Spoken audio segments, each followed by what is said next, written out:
رات کے سنسان لمحے میں آپ کے سامنے ایک عام سا گھر اور ایک عام سا خاندان، مگر اس گھر کی دیواریں چھپائے ہوئے ہے وہ راز جو دیکھنے میں کسی عام انسان کی ہمت نہیں ہوتی۔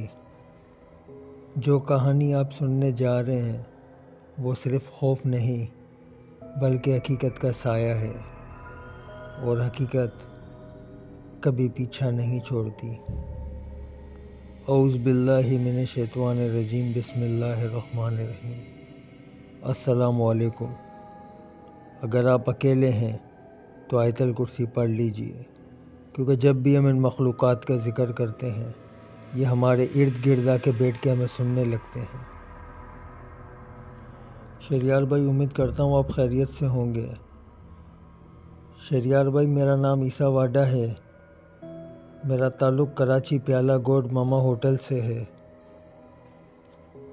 میں ایک مزدور آدمی ہوں۔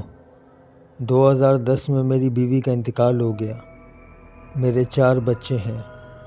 سب سے بڑی بیٹی نازش، پھر بیٹا دانو، پھر 2 بیٹے عادل اور فیصل۔ گھر کے حالات ہمیشہ کمزور رہے۔ بڑا بیٹا دانو غلط صحبت کا شکار ہو گیا۔ کبھی لوگوں کی چھتوں سے سولر پلیٹیں چرا لیتا، کبھی لوگوں کے رکشوں کی بیٹری چرا لیتا، اور یوں وہ اپنا نشہ کرتا۔ 2018 میں سب بدل گیا۔ نازش خاموش خاموش رہنے لگی۔ وہ گھنٹوں آپس میں باتیں کرتی رہتی واش روم کے دروازے کے پاس بیٹھ کے، جیسے کوئی اس کے سامنے کھڑا ہو اور وہ اس سے باتیں کر رہا ہو۔ ایک رات میری آنکھ کھلی، کمرے میں خاموشی تھی، مگر آہستہ آہستہ سرگوشیوں کی آواز آ رہی تھی۔ میں نے دیکھا کہ نازش واش روم کے سامنے بیٹھی ہے اور اس کی آنکھیں ایک ہی جگہ جمی ہوئی ہیں، گردن تھوڑی سی عجیب سی ٹیڑھی، اور وہ کسی سے باتیں کر رہی ہے۔ سامنے کوئی نہیں تھا۔ وہ منظر دیکھ کر میری روح کانپ اٹھی۔ وہ آہستہ آہستہ کہنے لگی، میں نہیں جاؤں گی، اور پھر اچانک زور زور سے ہنسنے لگی، لیکن یہ ہنسی نازش کی نہیں تھی۔ میں ڈر کے مارے وہیں جم گیا۔ اگلے دن میں نے یہ سارا قصہ اپنے دوست عثمان کو بتایا، اور وہ مجھے ایک بنگالی کے پاس لے گیا۔ بنگالی ہمارے گھر آیا، کمرے میں داخل ہوا، پھر باہر آیا اور خاموشی سے کہنے لگا کہ یہاں کچھ ہے جو جا نہیں رہا۔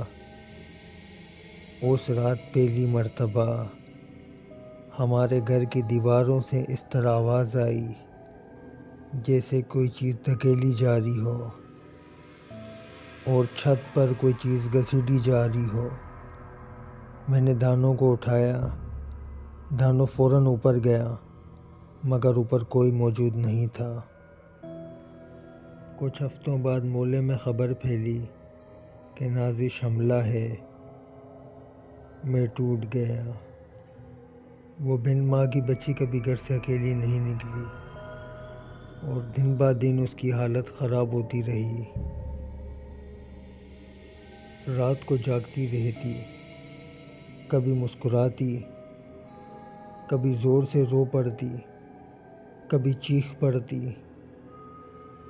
پھر وہ رات آئی جسے میں کبھی نہیں بھول سکتا۔ بجلی گئی ہوئی تھی، گھر اندھیرے میں ڈوبا ہوا تھا، اور اچانک نازش کو درد شروع ہو گیا۔ نازش کی چیخوں سے دیواریں گونج اٹھی۔ ایسا لگ رہا تھا جیسے گھر سانس لے رہا ہو۔ کچھ لمحوں بعد ایک بچہ پیدا ہوا۔